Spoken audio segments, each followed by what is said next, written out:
Yesu nitembee nawe, ukinishika mkono, anasa kwangu hasara, kwa nguvu nitasafiri, tautwika msalaba, hata mji wa Sayuni. Yesu nitembee nawe.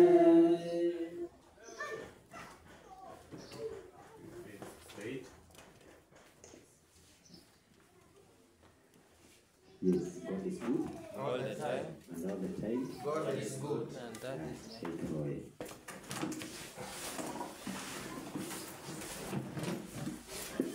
Twagucokeria ngatho kwa Mũthingu nĩ ũndũ wa kamweke gaka kega ũtũheire mũthenya wa ũmũthĩ, ũtũrehe thĩinĩ wa gĩikaro gĩkĩ gĩtanĩtio na rĩtwa rĩaku, tũkorwo tũkĩgĩa na kĩhurũko kĩa mwĩrĩ, gĩa kĩroho na kĩa meciria, arĩ kĩo kĩhurũko gĩa Thabatũ. Mbona woci ũrogucokerera, thengio nĩ ũndũ wa ũmwe witũ ũrĩa ũtũhete kamweke gaka ka mwanya, ona nĩ tũracokia ngatho nĩ ũndũ wa gũtũhe thayũ thĩinĩ wa bũrũri witũ, nĩgetha tũgakorwo twĩna kamweke kega gauka gũkũhoya. Korwo hamwe na ithuĩ, ũtũrathime na ciugo ciaku, ona arĩa maratũigua me mĩhang'o-inĩ yao ya o mũthenya, arĩa ũma wa Thabatũ hihi ũtamakinyĩire, kana arĩa makinyĩire no makaga gũtua matua marĩa magĩrĩire, ona ũgĩtũrathima ũtuĩke wa kũmarathimanĩria hamwe na mũgambo waku. Korwo hamwe na ithuĩ tũkĩingĩra kiugo-inĩ gĩaku rũcinĩ rwa ũmũthĩ, ũtũhe kĩrĩa ũkuona tũbataire gũkorwo tũgĩkĩamũkĩra, na thĩinĩ wa Kristo tũhoya na twĩtĩkia. Amen.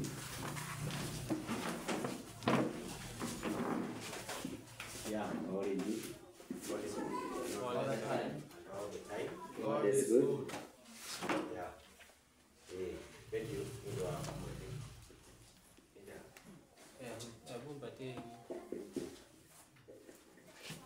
Thank you nĩ ũndũ wa kamweke kangĩ kega gaka kuga Mwathani gũtũhe, ona niĩ ndona nĩ wega ngorwo wakĩgĩa nako.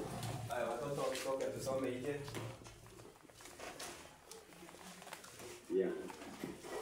Wa mbere sababu ambazo zinatolewa kuweza kuitunza siku ya Ijumaa. Yeah, kuna sababu kama saba, na wakati mwingine ni vizuri hata sisi tunakuwa hebu kwanza nisomee fungu katika kitabu cha Timotheo wa pili 3 mstari wa 16 na 17. 2 Timothy 3:16 and 17. Timotheo wa pili 3 na wiki mwendiga na 11. Tunaona itumi. Ni kule itumi ya na cia kuga muthenya wa kiumia niguo muthenya wa kiumia ni wa guthi ihoero, na muthenya wa kiumia ni wa garurirwo na ni wagirire gukorwo tuo wa Thabatũ wa kuhoya. Maũndũ marĩa ingĩenda tũrore kana nĩ ma are they genuine reasons, ni visababu ambavyo vinafaa ama vinatosha kwa mujibu neno la Mungu kuitunza siku ya Jumapili kama siku ya ibada. Taiga 2 Timothy 3:16. 2 Timothy 3:16. 3:16. 3:16 nasema hivi: kila andiko lenye pumzi ya Mungu lafaa kwa mafundisho na kwa kuwaonya watu makosa yao. All scriptures. Kila andiko lenye pumzi ya Mungu yafaa kwa mafundisho na kwa kuwaonya watu makosa yao. na kwa kuwaongoza na kwa na kwa kuadibisha kuwapitisha katika haki, kuwapea bidii katika haki, ili mtu wa Mungu awe kamili. that the man of God may be perfect, mtu wa Mungu awe kamili, Amekamilishwa apate kutenda kila tendo jema. yeah. Biblia tukufu inasema thoroughly furnished unto all good works, thoroughly furnished. So kiugo kia Ngai gikiuga ati maandiko kiugo kia Ngai Ngai ni akiheanite na kiagirire gĩa kũruta andũ, kĩa mabundithio, gĩa gũkanania, gĩa gũtongoria andũ magĩe na ũthingu, nĩgetha mũndũ wa Ngai akorwo e mũkinyanĩru. Na Gĩkũyũ hau yugĩte thoroughly furnished. Kiugo kĩu, that word thoroughly furnished ni kama kusema kuwa amewekezwa vitu vyote. Takuga mũndũ ũcio nĩ ahetwo tũgĩtua kũhũthĩra taruta nyũmba, kuga nyũmba nĩ ĩigĩtwo indo ciothe, gũtirĩ kĩndũ ĩraga, gũtirĩ kĩndũ kĩngĩaga, nĩgetha waingĩra kũu gũtirĩ kĩndũ wagĩte. So Biblia inasema neno la Mungu, ili mtu wa Mungu awe kamili, that the man of God may be perfect, nĩgetha mũndũ wa Ngai akorwo mũkinyanĩru thĩinĩ wa kũruta wĩra wothe kutenda kazi yote iliyo njema. Yeah, so hivyo ndivyo neno la Mungu linafanya, linasema. Na ukienda tukisoma Wathesalonike wa pili, Wathesalonike wa pili 5 mstari wa 21, nikio maandiko mengi we prove tudhibitishe mambo yote, prove all things and hold on to that which is good. First Thessalonians 5:21. 21 nasema hivi: jitengeni na ubaya wa kila namna, Mungu wa amani mwenyewe awatakase kabisa. 5:21 Wathesalonike ndio huyo. Aya 18 inasema 19, msimushunishe roho. Ni ndogo hata iko na mbili. Msitweze unabii, jaribuni mambo yote. Ile verse 21 sasa. Jaribuni mambo yote, lisikieni lililo jema, jitengeni na ubaya wa kila namna. So Meisha.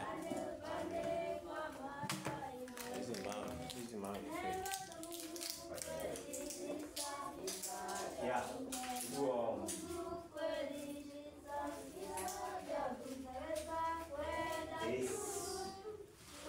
Julia. Sisi si watu wa Mungu. Ndio. Maana kama ya dere Mungu angalia eto kaya hana maandiko ili kupea watu wa Mungu, kupea kufanish God's people na chochote ambacho wanahitaji, kupea watu wa Mungu chochote ambacho wanahitaji. So wakati tunapoingia kutetea fundisho katika Biblia, si ndio maandiko yametuambia? Ndio. Kila andiko lenye pumzi lafaa kwa mafundisho na kuonya watu kwa makosa yao. Lafaa kwa mafundisho. So tunaposimamisha mafundisho, lazima yule ambaye anasimamisha fundisho akuwe vile amesema thoroughly furnished, ili yule ambaye anachukuza atapata mahali pa kusimama. Na kuna madai ambayo yanatolewa, nataka tufanye study pamoja. Kuna madai ambayo yanatolewa ya kwamba the Sabbath ni siku ya Jumapili na inafaa. Sababu ya kwanza,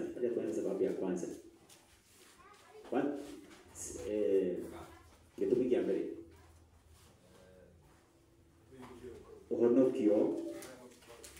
ũhonokio nĩ mũnene kukira upi. Swali. Ni siku gani ambao Yesu aliweza kumaliza wokovu wa mwanadamu? Wakati gani Mungu alisema, Yesu alisema wokovu wa mwanadamu umekwisha kamilika? Hebu kanyaribu watu ikire uhonoki wa mundu wa kinyanira. Siku ya kwanza. Uhonoki, redemption. No, there is redemption and there is creation. Tuhamu. Yeah. Ni wakati gani ambao wokovu wa mwanadamu ulisemekana it is finished? Sini pale msalabani. Yes, ni pale msalabani. So Sunday advocates, those wale ambao wana advocate Sunday kuwa ni siku ya inafaa kuwa ya ibada, wale wanadai ya kwamba muthenya wa uhonokio ni munene gukira ubi. Na wakati ambapo mwanadamu alipomaliza kuumbwa, wakati ambapo mwanadamu alipomaliza kuokolewa, ndipo ibada ilibadilishwa kutoka siku ya ubaji ya kumaliza ubaji mpaka siku ya kumaliza wokovu wa mwanadamu. Mtanyita? Haya. Sasa sisi wasomi. Yeah. Si lazima lazima na sisi tumetayari. Yeah. Kanisa. Yeah. Lazima tumejihami vizuri. Yeah. Kama watenda kazi wasiostahili kufanya nini? Kuaibika. Si ndio maana wanasema? Tuwe watenda kazi ambao hawastahili kuaibika. Na kwa sababu tunapoenda kule tunakutana na wale ambao wana advocate mambo haya. Na hivi ndivyo sababu ambavyo vinatolewa. How do we meet the allegation? Tutaweza kukutana aje na mauti mau? Tukota hata kutokana na mauti mau vipi? Others says the Lord. Kwa njia ambayo mtenda kazi atakuwa imara. Hii ni mambo ambayo tunakutana nayo huko nje. So tunaleta kwa kanisa, hiyo nao kanisa iko imara. Na yule ambaye anatusikiza pale nje, ambaye amesikia, hiyo ndio thought yake. Ili aweze kupima kwa neno la Mungu. Haya. Curia. Is it true that redemption, kwa sababu Mungu hedrakaye mukai aya ndio mwenye wada patoli. Wenye wada patoli haya ndio. Ndio wakuletea ubi hivi. Yeah. Wakati ubaji ulipokamilika. Na wakati mwanadamu alipoanguka katika dhambi, ndio mundu ukokohono ngai ukokohonokia mundu utokera kuri Kristo ri. Ni agaruria ubi. Na gwatuika kuhonokio riu ni munene gukira ubi. Ati riu ni gukorwo muthenya uria Kristo arikirie kuga ni kwari kai ikioya muthenya wa Thabato. Yeah. Is that sababu hiyo? Nani hizi sababu ambazo zinatolewa? Kitubiki ule ni kigano kusaidia muthenya wa Thabato. Hapana. Hiyo haitoshi.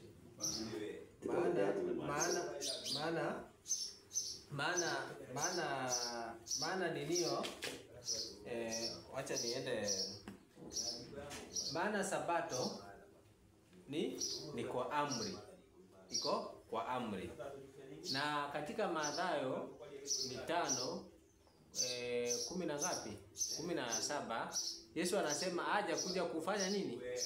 Kubadilisha. Sasa point of correction. Yeah. Kabla hatujafika kwa amri. Yeah. It based on creation and redemption. Tukibase na redemption na creation. Kwa hiyo tu redemption pamoja na amri. Yeah. Creation and redemption. Yeah. Ndio kwa watu Yesu ni ale yore. Na ngirikia kuhonokania na akiriuka kuria ku muthenya wa mbere wa kiumia. Ni kuiganite kugati honokio ni munene gukira ubi. Ugo muthenya uria Ngai arikirie honokio ri niguo twagiririo no gukorwo tukihoya. The reason is no. Sababu ni hii. Episode Revelation chapter 5 verse 6. Chapter 5 verse 9.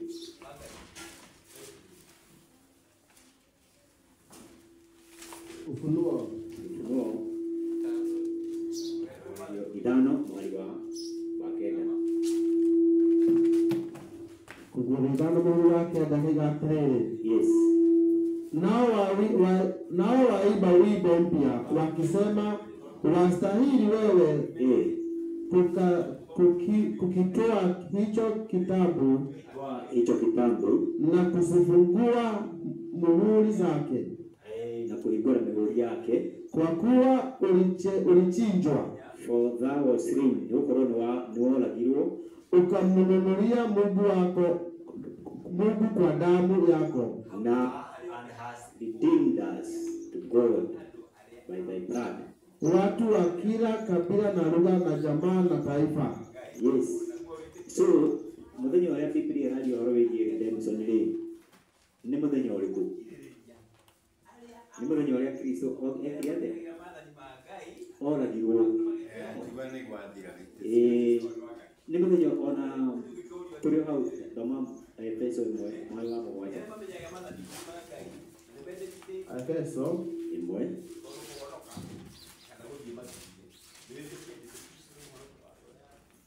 Efeso 1 mwari wa mugwanja. Ephesians 1:7 Efeso. Katika yeye huyo thĩinĩ wa Kristo, kwa damu yake kũhĩtũkĩra thakame yake, tunao ukombozi wetu msalabani, nĩguo tũkoragwo na ũhonokio ya dhambi na kuoherwo kwa mehia, sawasawa na wingi wa neema yake. Kadoma Kolosai 1:14. Kolosai 1:14. Kolosai 1:14 ikaigate na wengi wa hao ndugu walio katika Bwana hali wakapata kudhibitika kwa ajili ya kufungwa kwangu. Hiyo ni Kolosai 1:14 Kolosai. In whom we live, we have redemption ambaye kwake tuna ukombozi through his blood, kupitia damu yake, even the forgiveness of sin. hata msamaha wa dhambi. We have tuko na ukombozi kupitia damu yake. Ugo uhonokio ni kuhĩtũkĩra kuri thakame yake hivi. Wokovu. Na ni siku gani ambayo Yesu alimwaga damu yake? Ni siku ya Friday, ni siku ya ama ni siku ya kwanza ya juma? Ni Friday. Ni Friday. Napata? Yeah. Thĩinĩ wa John 19:30. Eti kwa mwana wale atiri, it is finished. It is finished. Na hiyo tu ndio siku ya sita ambayo mwanadamu Yes, hiyo ndio siku ambayo mwanadamu alikuwa ameumbwa. That day. So wokovu wa mwanadamu ulikamilishwa siku ambayo ni siku ya siku ya sita ya juma, ambayo ndio ilikuwa siku ya uumbaji wa mwanadamu, wa kumalizia uumbaji wa mwanadamu. So madai mau wao muthenya wa kuhoya ni wacenjirio ni ukorwo ubi uhonokio ni munene gukira ubi, na muthenya uria Kristo ariukire ri niguo muthenya uria turehirio arikirio honokio. Niguo ni kweli siku ambayo Yesu alifufuka ndio Yesu alimaliza wokovu? Hapana. Siku ambayo Yesu alimaliza wokovu ni siku gani? Ijumaa. Ni siku ya Ijumaa. Kwa hivyo hata kama ni it's based on redemption, ni siku gani ambayo inafaa basi kuwa ya kama redemption is greater than creation? Friday. Ni Friday. Kama basi Yesu akabatilisha Sabato kwa sababu ya ubaji, kwa sababu ya wokovu, ya ile wokovu basi umechukua nafasi ya siku ya wokovu, umechukua siku ya ibada, basi ni siku ya Friday. Kwa sababu ndio alisema imekwisha. Haya. Sababu nyingine, sababu ya pili. Tulia hapo tutoanete.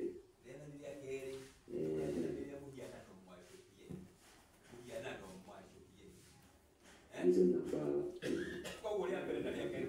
Kwanza tusome Wakorintho wa kwanza 1:19 hadi 20. Wakorintho wa kwanza Yeah. 1 Corinthians chapter 1. 19 and 20. 19 nasema hivi. Kwa kuwa imeandikwa, nitaiharibu hema yao wenye hekima, na akili zao wenye akili nitazikataa. 20 nasema, yu wapi mwenye hekima? Yu wapi mwadisi? Yu wapi mleta hoja wa zamani hizi? Je, Mungu hakuifanya hekima ya dunia kuwa ni upumbavu? Yes, kabla hata hatujaenda sana ili nisisahau, nimekumbuka. Chronicle lilika na redemption. Sababu ya kusherehekea wokovu katika siku ya kufufuka kwa Bwana. Mungu ametupea yenyeto hete ya kulilikana odo wa kulilikana iliukiro ya Yesu. Muthenya wako uliuka. Je, Mungu ametupea kitu ya kukumbuka siku ya ufufuo wa Kristo. Sio ya kwamba ndio aliweza, si ya kwamba siku hiyo ameleta wokovu, sio siku ya ibada. Je, Mungu ametupea kitu ya kukumbuka? Yeah. Gani? Batizo. So vile tunabatiza ndio tunakufa. Yes. Na meza ya Bwana. Si ndio? Yeah. Ndio inatulete kwa hiyo. Colossians 2:6 na Romans 6:3 na Colossians 2:12. Kolosai akikorono tulilikane kuliuka kwa Kristo netulete kitu ya Mungu ametupea. God has ordained an event. Mungu ameweka kitu ya kukumbuka siku ya kufa na siku ya kufufuka, si ndio? Mungu ameweka hiyo. Sasa hiyo Kolosai.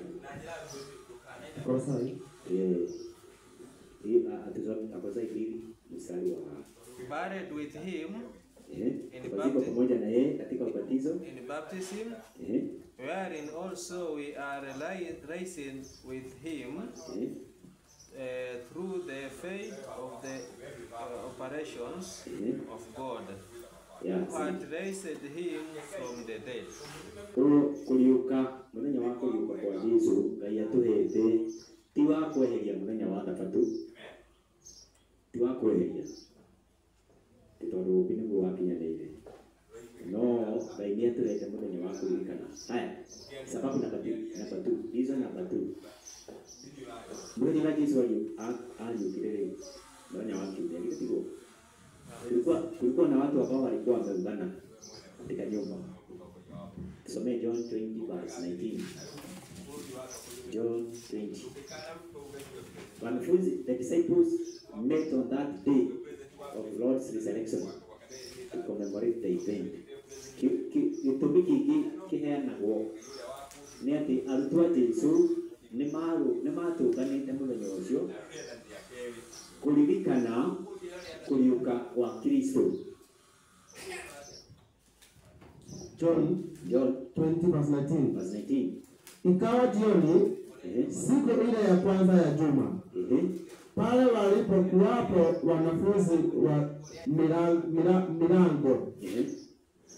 milango imefungwa kwa hofu ya mji, milango imefungwa kwa hofu ya Wayahudi, akaja Yesu akasimama katikati, akawaambia, amani iwe kwenu. Naye akianza kusema hayo, akawaonyesha mikono yake na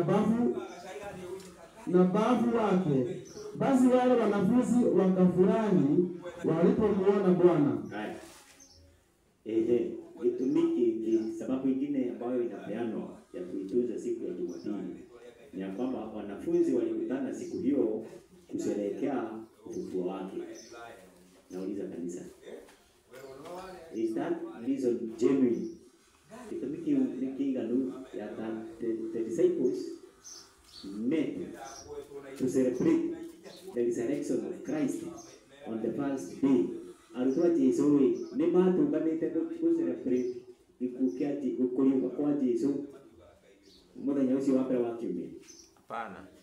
Kwa sababu gani? Yes. Hebu arudie tu hapo. Hapo nimesoma. Hapo tu hapo mahali amesoma. Walikutanika, walikuwa wameogopa, wamejifungia ndani ya nyumba, ama walikuwa wanasherekea? Walikuwa wamejifungia ndani, wameogopa, sio kusherekea. Ikawa jioni siku ile ya kwanza ya juma. Wale walipokuwapo wanafunzi milango imefungwa kwa hofu ya Wayahudi. Simama hapo kidogo. Sasa kusherekea, unafungua mlango ukipiga kelele, ama umejifungia ndani kwa hofu? Unafungua milango ukisherekea. Sasa unaona hapo anasema walikuwa ndani wamejifungia milango kwa hofu. Akaja Yesu akasimama katikati. Akawaambia, amani iwe kwenu. Naye akiza kusema hayo, akawaonyesha mikono yake na bavu wake. Basi wale wanafunzi wakafurahi walipomuona Bwana. Haya. So wanafunzi hawakuwa wamekutana kucelebrate kufufuka kwa Yesu. Kufufuka kwa Yesu. Kwa sababu kama kuna hata wenyewe wakati ripoti ilikuwa angalia kama ni Luka 16 verse 12 kama 14. Luka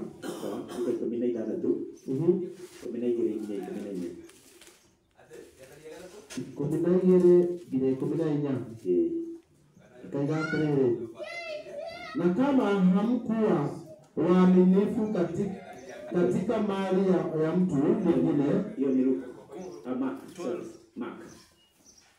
16.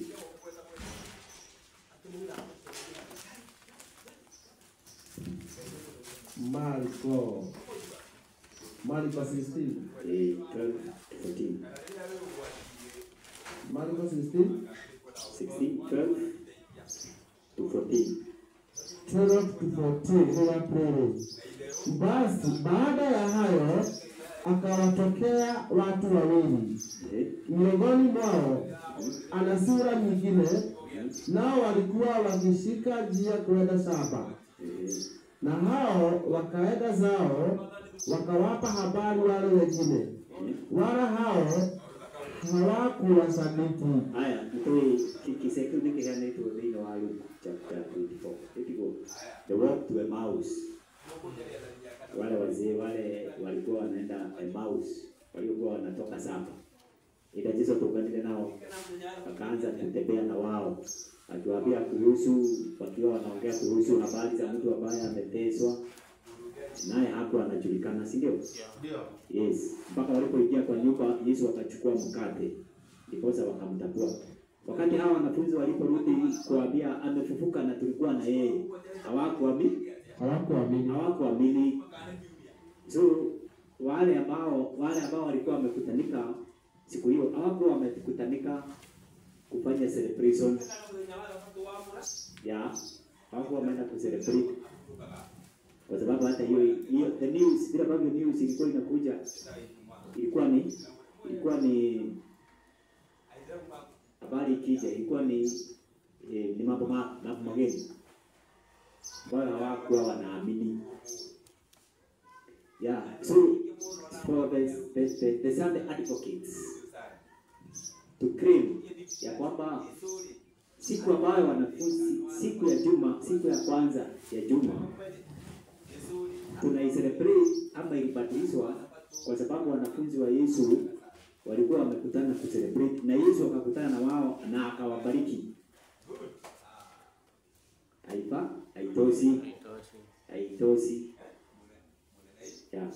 Pale bwana kuja turaro horo hii itumi ya Sunday advocates mahayana na siaku muthenya wa gatatu no acenjirio kuma gatatu nginya muthenya wa mbere wa kiumia. Tutoke ya pere. Ibani kwa mwenye wale jizo yani leo pale hiyo monokio. Tona tigo. Umagi tumigia keri.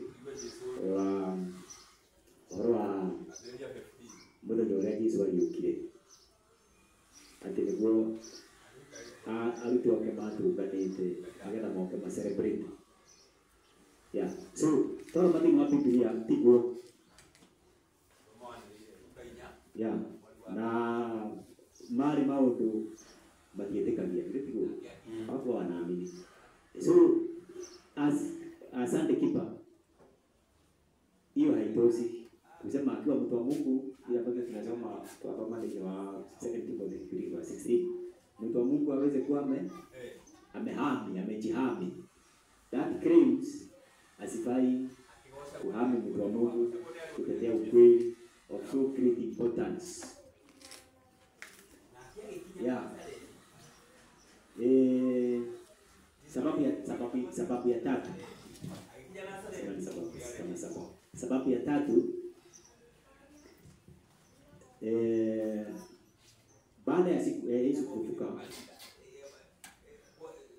Yesu ni atukanile nao muthenya wa kanana. Yesu aliuka. Yesu ni atukanile nao mtu wake muthenya wa kanana. Ningĩ akĩmainĩrĩra akĩmekĩra hinya kũrĩa matukanĩte muthenya wa kanana. Toma John chapter 20 verse 6. Johana 20.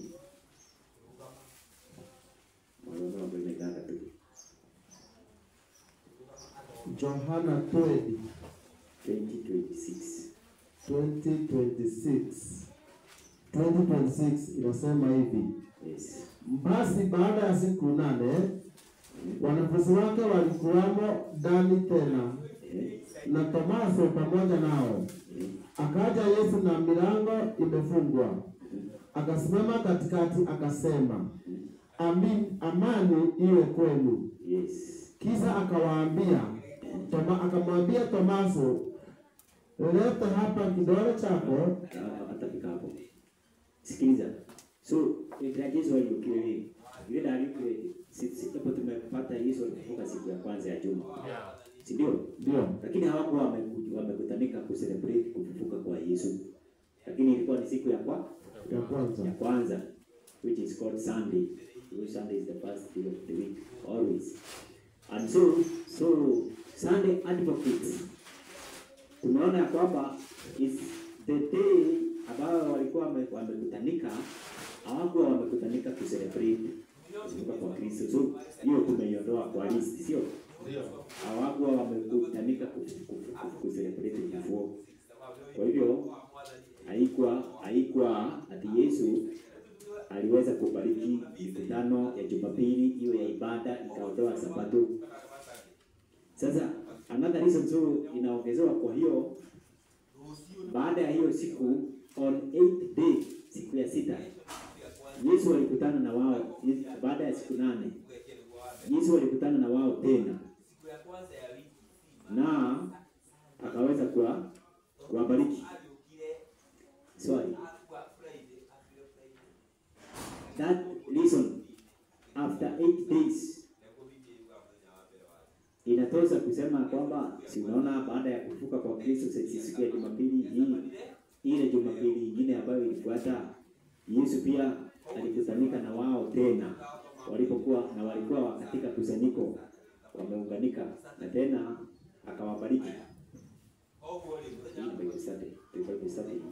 Tunamu? Ndio. Yeah. Haya, niyo muulizo hiyo swali. Ama niyo umepatana na swali gani? Swali hiyo ambao tumesoma. Niyo umesoma. Ile. Sokari. Basi baada ya siku 8, wanafunzi wake walikuwamo ndani tena, alituwake mali matukanite nyumba ile na Tomaso pamoja nao. Akaja Yesu na milango imefungwa. Na keje sokigira milango ya imeike. Akasimama katikati. Akiruka katikati. Akasema, amani iwe kwenu. tunaona hapo bado tu wamefunga mlango na wana hofu. Yes. Tunaona bado wako na hofu, lakini yeye akiingia anawatia moyo, anawaambia amani iwe kwenu. Kwa sababu kama watu wangekuwa bado ni kusherekea, wanasherekea, bado tu ingekuwa wako na, lakini unaona wako ndani wamejifungia. Bado wako na hofu. Wako na uoga pia. So hii siku nasema ni baada ya siku 8 kutoka kwa ile Yesu alikufa, sio? So unaona wamekutanika tena na Yesu tena amekutana na wao. So unaona, so they claim it was Sunday. Ilikuwa Sunday pia. Ilikuwa Sunday pia. Ni kudai. Ni kudai. Je, inaweza kuwa tunaweza kubali kwa ni kweli, kwa sababu Biblia hapa imesema after 8 days alikutana na wao na akawabariki. Tunaweza sema ni kweli, ama inaweza kuwa ni kitu inafaa sema ni kweli ilibadilishwa na ikawa hivyo? Si kweli, maana kwa kikutanika, tunaona kama tuseme sasa hapa si tumekutanika, tunafanya nini? Si tuko kwa ibada. Yes. Lakini wao walikutanika, walikuwa kwa ibada. Sasa wanadai ilikuwa ni ibada. Hakuna. Maana kama ingekuwa ni ibada ingekuwa ina nini? Maana hata wakati walikuwa nakutanika wanasema kutanika wakifanya nini? Yes. So kwa kuwa madai yale hayatoshi, pia ukisoma tukiweka siku ambayo walikuwa wamekutanika, ilikuwa ni siku ya kwanza ya juma. Naweza andika pale. Pale. Hapo ni safi sana. Hapo ni safi sana. Tuandike sana. Tuseme ile siku yenye alifufuka si Sunday. Ambayo sasa Sunday is the first day. First. Second.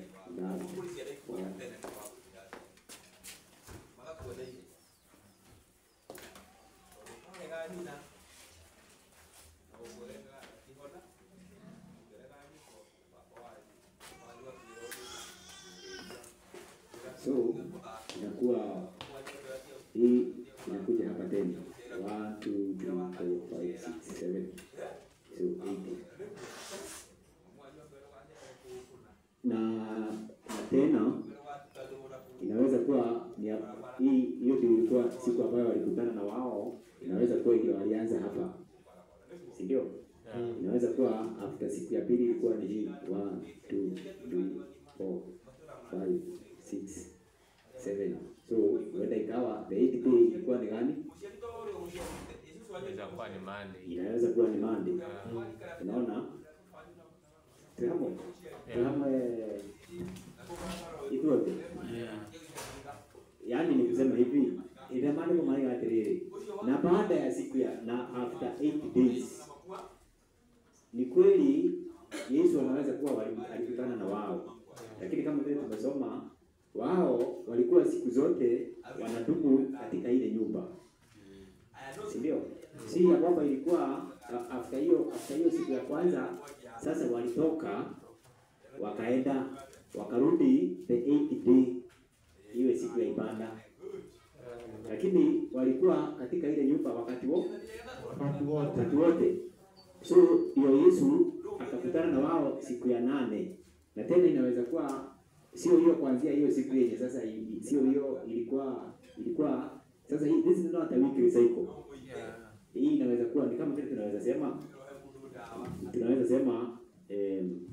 tunaweza anzia Monday, tunaweza anzia Tuesday. Kwa sababu siku ya Monday ya kwanza, ya pili, ya tatu, ya 4, ya 5. The 8th day si haitakuwa ni Monday. Haitakuwa ni Monday. Itakuwa siku nyingine. Itakuwa Tuesday. Tamo. Tuko pamoja. Sasa nimeanza kuelewa kitu. Yes. Kwa hiyo chumba walikuwa wanakutana ni mahali alikuwa amewaambia wakae hapo wakisubiri. Hata saa hii wakisubiri Roho Mtakatifu. Hata hajawaambia wasubiri Roho. Kwa sababu amwambia wasubiri Roho wakati amekaa hapa duniani 40 days. Hiyo ndio anawaambia sasa msitoke katika hiyo nyumba mpaka mtakapopokea kipawa cha Roho. Kwa hiyo sasa ni wakati. Sasa hii ni wakati amefufuka tu aje. Wakati amefufuka tu siku ya kwanza. Sasa hiyo siku jioni sisi tunakutana na wao. Yeah. Sasa baada na tena ni jioni. So baada ya siku zingine 8 ndio akakutana na wao tena. Unaona? So ilikuwa ni siku ya kwanza. Sunday ilikuwa siku ya kwanza. So after siku zingine 8 tunaweza kosa hata kuhesabu hiyo Sunday. Kwa hiyo ndio ilikuwa siku ya kwanza. Tunaweza hesabu sasa kuanzia Monday si amekuja jioni. Na si hata siku inaanza jioni ama inaanza siku jioni. Inaanza jioni. So kuanzia hiyo jioni inaweza kuwa ndio ilikuwa siku ya kwanza.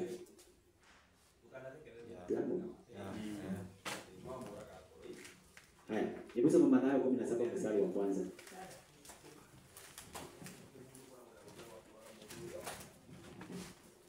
Mathayo 17 mstari wa kwanza.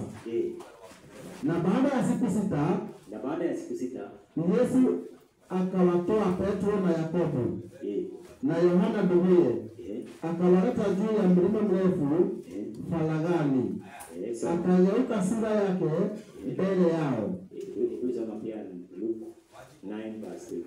Luke 9.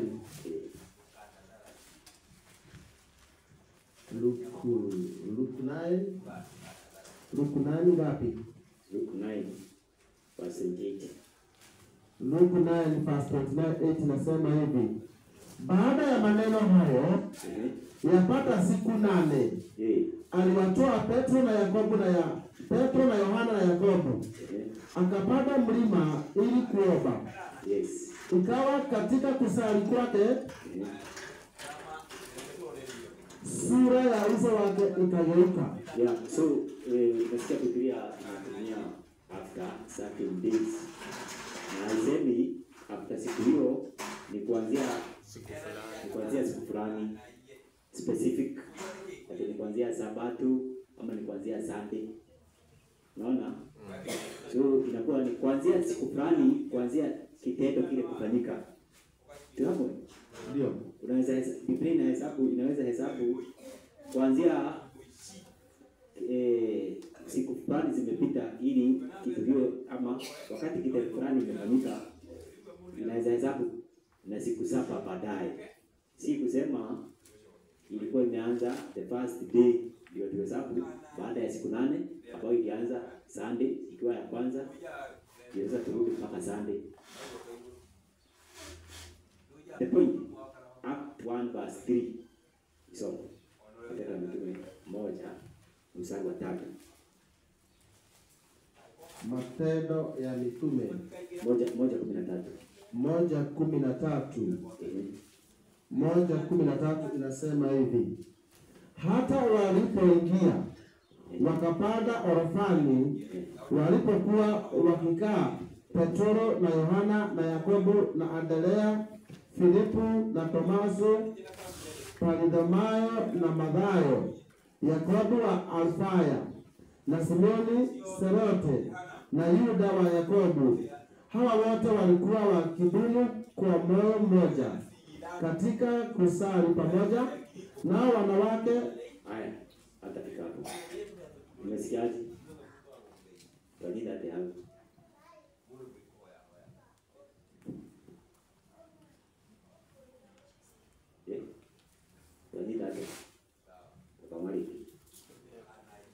Hata walipoingia wakapanda orofani, walikuwa katika Petro na Yohana na Yakobo na Andrea, Filipu na Tomaso, Bartholomayo na Mathayo, Yakobo wa Alfayo na Simoni Zelote na Yuda wa Yakobo.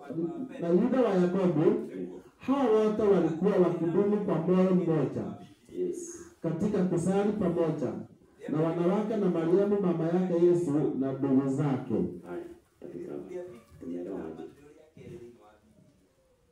Sasa hapo mimi wakati ulikuwa naingia katika chumba cha juu, sasa walikuwa wanadumu pamoja wakiomba.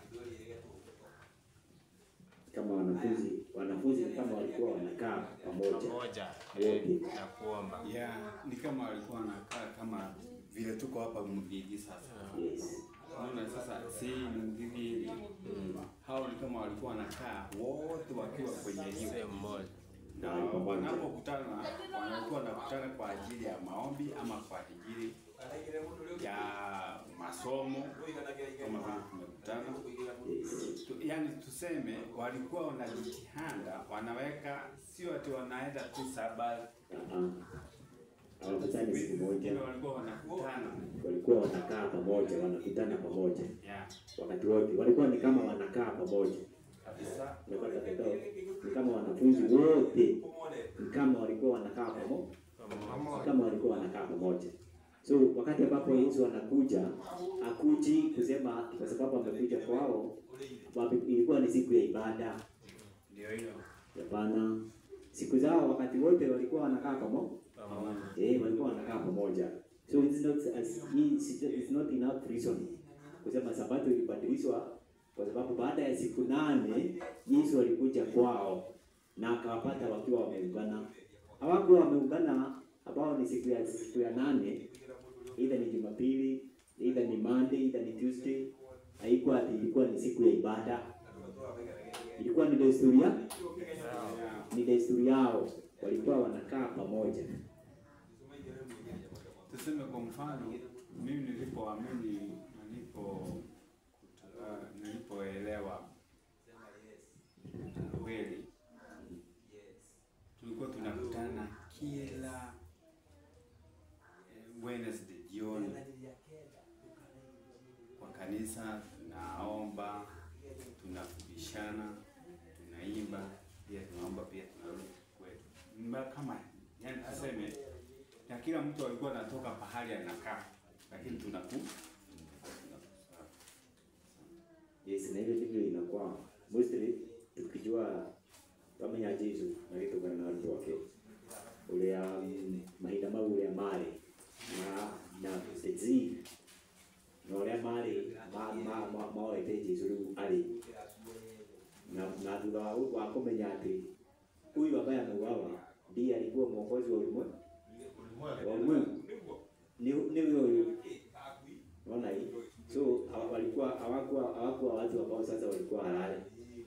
Walikuwa wanaona ona maida mara na Yesu ni mara mahubiri yao. Mara mahubiri yao.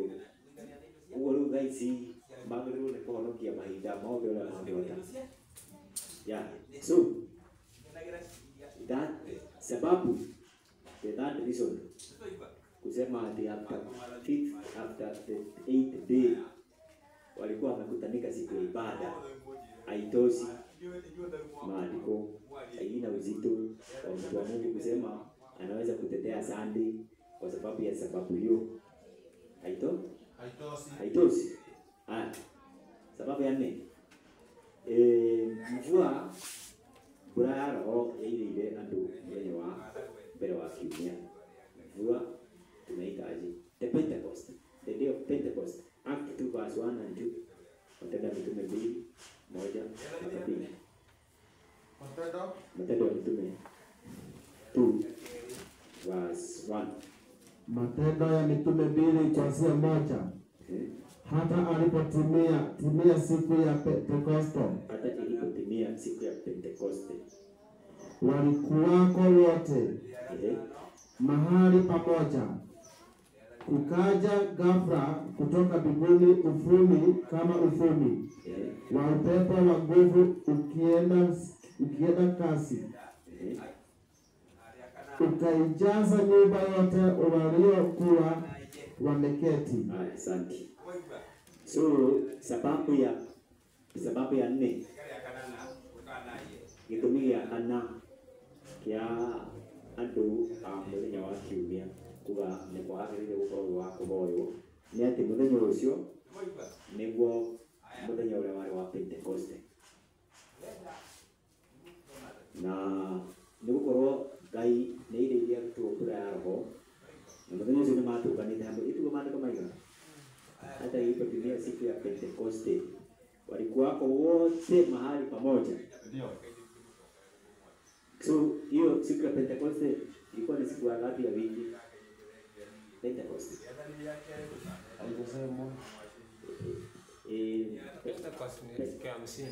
Pentecoste ni siku ya 50. Ilikuwa ni siku ya ngapi ya wiki? Ilikuwa ni siku ya ngapi ya juma? Ambayo ya Pentecoste ilikuwa imekuja. Ilikuwa hapa. Tena iko hapa.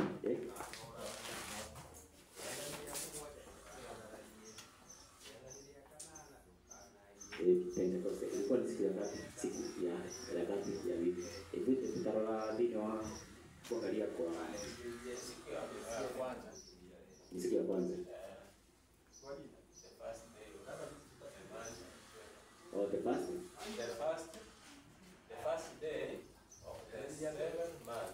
first day of the seventh month. So without doubt, so hiyo hatuna zaka hiyo kwa Pentecoste, mwenye wa Pentecoste wako na mwenye wa mbele wa kiubia. Hivi na siku hiyo maandiko yamesema wanafunzi walikuwa wapi? Wote mahali pamoja. Walikuwa wamekutanika mahali pamoja. Si ndio? Yeah. So ni kusema walikuwa wamekutanika kwa sababu ya ibada. Na basi siku ya ibada ikabadilishwa kutoka siku ya Jumamosi kutoka siku ya Juma Sabato, from Sabato Haijasema to the first day of the week. haijasema hivyo. Haijasema hivyo. Haijasema wamekusanyika Kitu ya kwanza, wakati ambapo siku ya Pentecost imetajwa, haijasema ni siku ngapi ya wiki ambayo iko inakuja, sio? Lakini labda tukifuata kwa maulizo wa maandiko, tunaweza kujua ilikuwa inakuja siku ngapi. So number 2, na hiyo tulikuwa tumesoma. Wanafunzi hawakukutanika specific siku hiyo.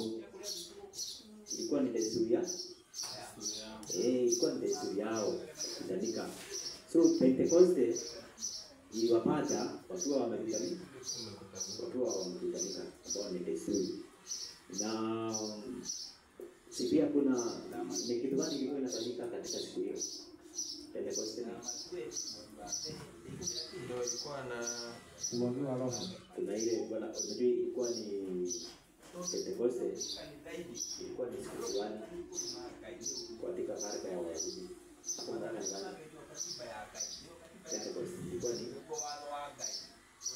Feast of Harvest, ndio watu walikuwa wanaenda kuleta malimbuko, ndio ya ambayo kulikuwa na Pasaka.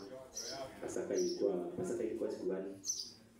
Pasaka ndio ilikuwa ya kwanza, ndio ya kwanza tarehe 14. tarehe 14 mwezi wa kwanza. Inafuatwa na sikukuu ya pili, fasting. Sikukuu ya pili ya karaka ya Wayahudi katika hiyo feast ilikuwa gani? Kwa tu hapo naweza iangalia. Sikukuu ya pili ilikuwa ni Feast of Unleavened Bread. Sikukuu ya mikate isiyotiwa chachu. Sikukuu ya tatu ilikuwa ya tatu yale yetu. Tatu kwa mwezi mmoja. Ilikuwa ya tatu yale ya fast food. After fast food ndio sasa after kama mwezi ndio paketa makolo ni makuu. So ilikuwa ni Feast of Weeks. Ilikuwa inahesabu siku 52. 50 weeks, 50 days. Ni 50 days ama ni 50 weeks, 50 days. Siku 50. Baba sasa walikuwa wanaleta mazao kamili ya mavuno ambayo walikuwa wamevuna. So unaweza soma katika Leviticus 23 verse 20. Leviticus Malawi. Leviticus ni kitabu gani? Leviticus ni Malawi 23. Malawi 23.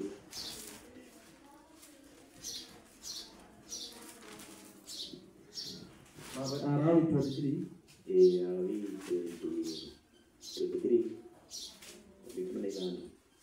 23. Malawi 23 tukasema tunasema hivi. nanyi mtajihesabia tangu siku ya pili baada ya Sabato. Tangu siku hiyo mliyouleta mganda wa sadaka ya kutikiswa, sitaitumia Sabato 7. Hata siku ya pili ya hiyo Sabato ya 7 mtahesabu siku 50, nanyi mtamsogezea Bwana sadaka ya unga mpya. Mtatoa katika mkao wenu mikate miwili ya kutikiswa, itakuwa ya sehemu za 12 za efa. Itakuwa ya unga mwembamba, itaokwa na chachu, iwe malimbuko kwa Bwana. Nanyi pamoja na hiyo mikate mtasogea wana-kondoo 7 walio wakamilifu. Wanakinyao namume kwa mia moja wa so Pentecost ilikuwa ni ya 3, sio katika laini. Pentecost yale ya 3 ndio wa laini ya hiyo na niliku ya tarago nitayo nene muno tino wa ciothe nigete kiriku gya sadaka nikyo kya sisemi yote hayako yanafaa, lakini kuna yenye ilikuwa greatest of all. Kuna yenye ilikuwa Muslim imepewa first priority. Ni gani? Kwanza Pasaka. Ya kuna Pasaka na kuna Day of Atonement. Ilikuwaje? Ndio sasa hapa tunafanya Bible study. Tunajihami, ndio? Sina hizi tunajihami. Kungehane kati ya ukoro Pasaka sikukuu zile zigana. Sikukuu zilikuwa ngapi? 7. Sikukuu ilikuwa 7, sio? Na hii ilikuwa ni type. Na kila moja ilikuwa na type na kuna yenye ilikuwa anti-type. Ndio ni hapo. Kwa pamoja naona watu wengi wamelala. Mbona?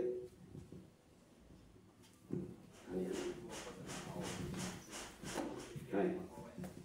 Kwa nini lazima mtakuwa kuna?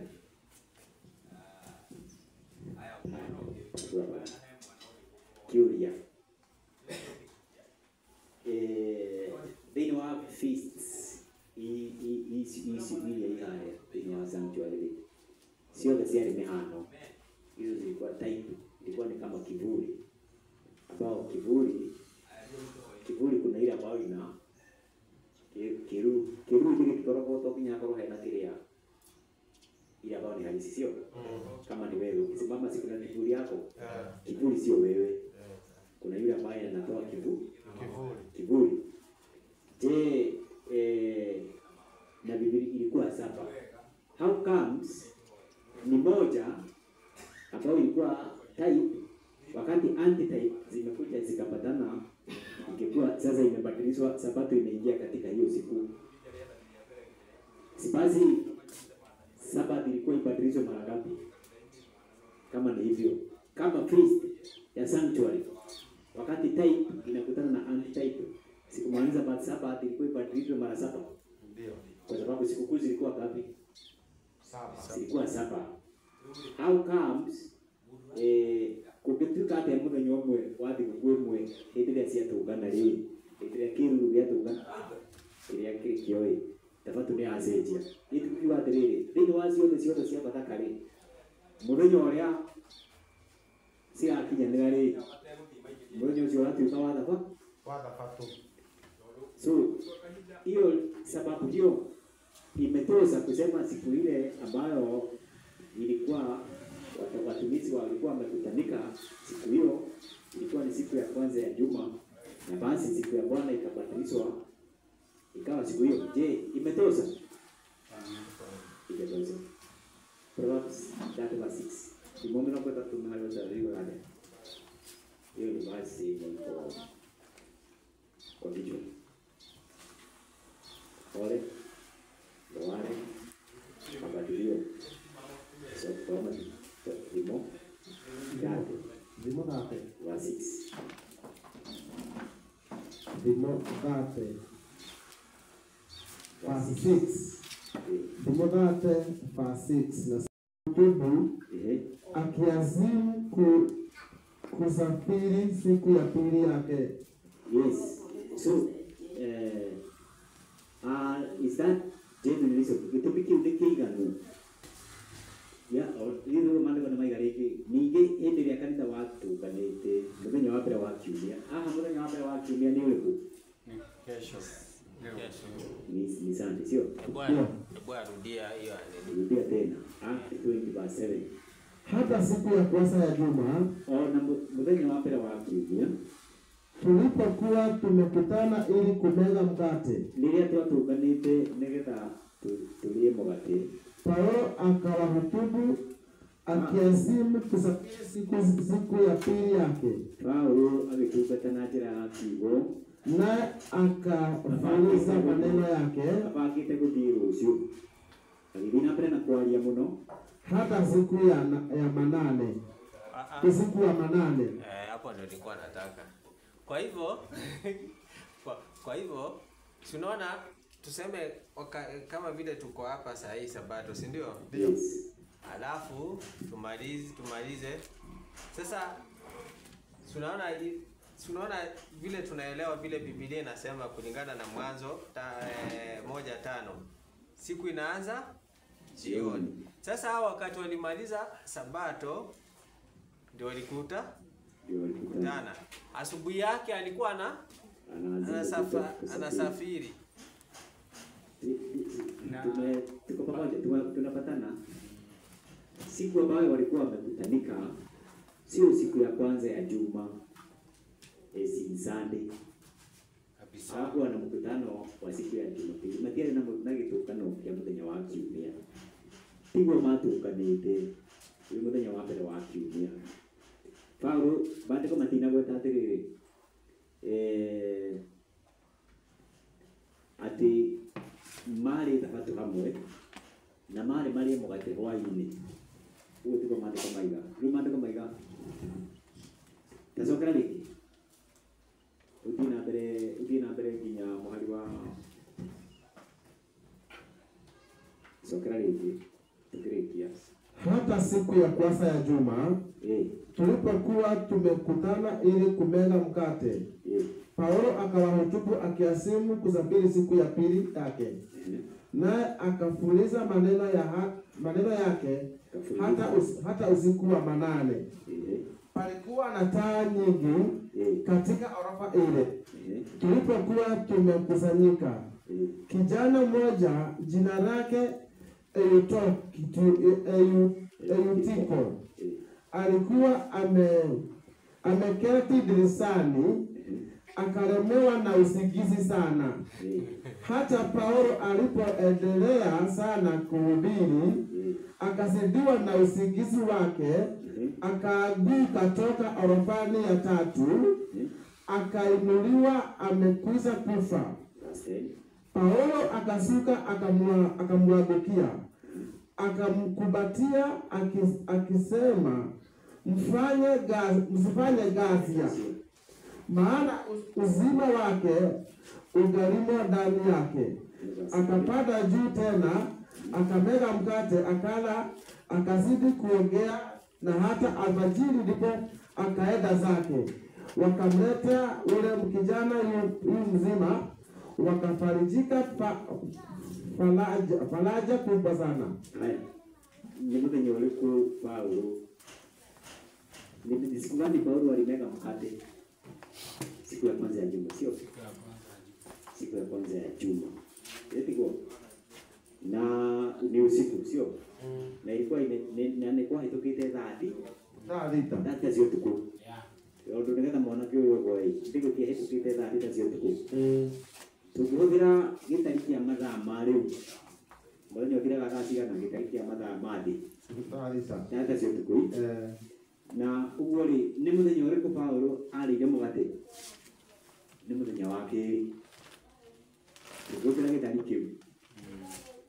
Kwa pamoja tukitumia hesabu ya dunia ya siku inaanza saa 6 ya usiku. Na Paulo amekutanika jioni, sio? Saa 6 ya usiku. Sio ndio siku ya kwanza imeishia. So na amemega mkate kukiwa asubuhi. Ndio akamega na akaenda. Kwa hivyo nikumaanisha Paulo alimega mkate siku ngapi? Siku ya pili ya wiki. Sio siku ya kwanza. Kwa sababu saa bila hata sio siku sikia kinya. Na ni muda nyoyo. Tukitumia saa ya dunia na saa ya Mungu, Tukitumia saa ya dunia hata yenyewe itakuwa nje. Kulingana na hizo ya wale wanasema hii siku ilikuwa ni siku ya kwanza ya juma na tulikuwa tumekutanika kwa ibada. Already eja. So ugo muthenya uria tumomatukanite wari tabatu. Mari kia tabatu ri hwaini ucio ri niguo mari ya mugate. Ugo kwa bagithii na mbere na kwaria utuku wa muthenya wa Saturday niguo tukiwa Sunday utuku. Ile tiguo. Ugo niguo kwa bagia na mbere kwaria. Akiwa muthenya wa rucio muthenya wa Sunday niguo ari riu athii thabari yake. Yeah. So tukimaliza maybe tutamaliza zote. Siku ambayo muthenya uria Paulo matukanite yari Sunday. No tugari Sabbath evening. Ile tiguo. Yari muthenya wa Sabbath wa tatuwaini. So hiyo sio sababu tosha. Maliza hiyo mstari wa ngapi?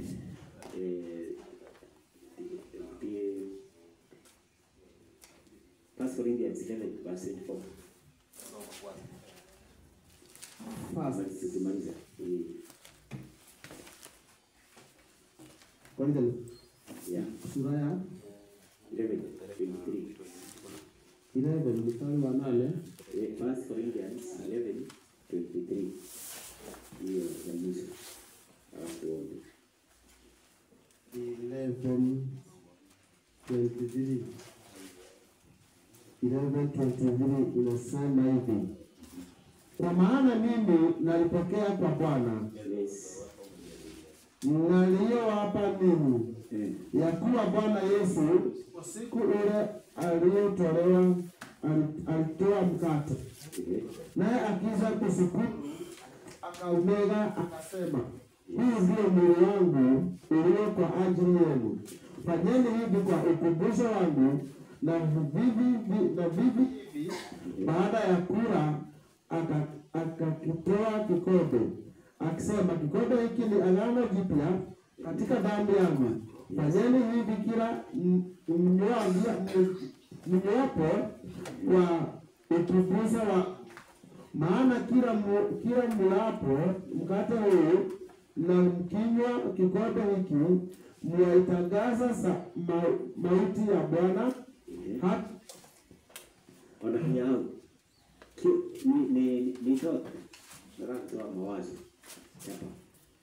hapa. Paulo ndio toka na kanisa kuliko wakimega mkate, na Paulo walikutana siku gani? Ndio anasema ni Sabbath evening ambao ni Sunday. Ndio na keti zuri atukanite na ruko muthenya uri ngiti Jesu waheanire uhoro ucio ni Paulo kana ni Jesu waheanire uhoro wa kuririkana Jesu ni Jesu ile tukage ukunega tukage ate tumulikanage. Ndio tunaangalia sababu ambayo inatumika na watu wa Jumapili, mstari wa Biblia, sababu ambazo wanatoa kusema hiyo yote ni mikutano ambayo ilikuwa imekutanika na ndio kwa matoigwa tukorwo andu agai ni mahetwo mandiko makorwo mejihamite. Haya, kiuya tukimaliza nauliza swali hili. Paulo ndiye kichwa cha kanisa ama yeye ni mwili wa kanisa? Is Paul a head or a part of the body? Yeye ni mwili. Yeye ni sehemu ya mwili. Sehemu ya mwili, kwa sababu kichwa na mwili ni Yesu. Kichwa ni kanisa. Na mwili sio. Na mwili ni Yesu. So Paulo kukutanika na kanisa siku hiyo ni basi na kusema kwamba hiyo ndio siku ambayo Paulo alikutana na kanisa na akamega nao, na ilikuwa ni evening ya Sabato. Na Yesu alikutana na kanisa siku gani? Friday, si ndio? Friday jioni. Si ni Friday, ni Friday ama ni Thursday? Thursday jioni. Ni ya nani ambao tukechukua tuseme hii wakati ambapo Yesu alikutana na wanafunzi wake siku hiyo ndio itakuwa siku ya Sabato. Ni ya Paulo kama ni ya Kristo ambao tunafaa tuchukue tuseme twende nayo kwa ibada? Ni ya Kristo. Ni ya Kristo. Kama ni ya Kristo basi ile Sabato kwa hii sababu ya mkate ambao walikutanika jioni ya Sabato ya Yesu ilikuwa gani? Thursday. Kwa hivyo kulingana na Kristo ni siku gani ingefaa kuwa Sabato kama ni kwa sababu ya kuondolewa, ni kwa sababu ya kumega mkate ambao Yesu alifaa Alhamisi. Yenyewe hawana cha kujitetea. Si unaona? Hawana. So unajua sasa hii ni yetu kwa sababu hii maswali tunaulizwa Kabisa. Na wewe tunakutana na hiyo. Nakutana na maswali hii. Sasa ndio watu wa Mungu lazima wao wamejihami. Hao wamejihami. Hii ilikuwa askari wema wa nani? Yesu. Wa Yesu. Soko likilia hapo. Watia hii hii. Ya kwa kaida ile ndio kati. Kuna mtu mmoja kiori, lakini tulikuwa na maswali kama tuko pamoja wote. Wasali. Mwani takido.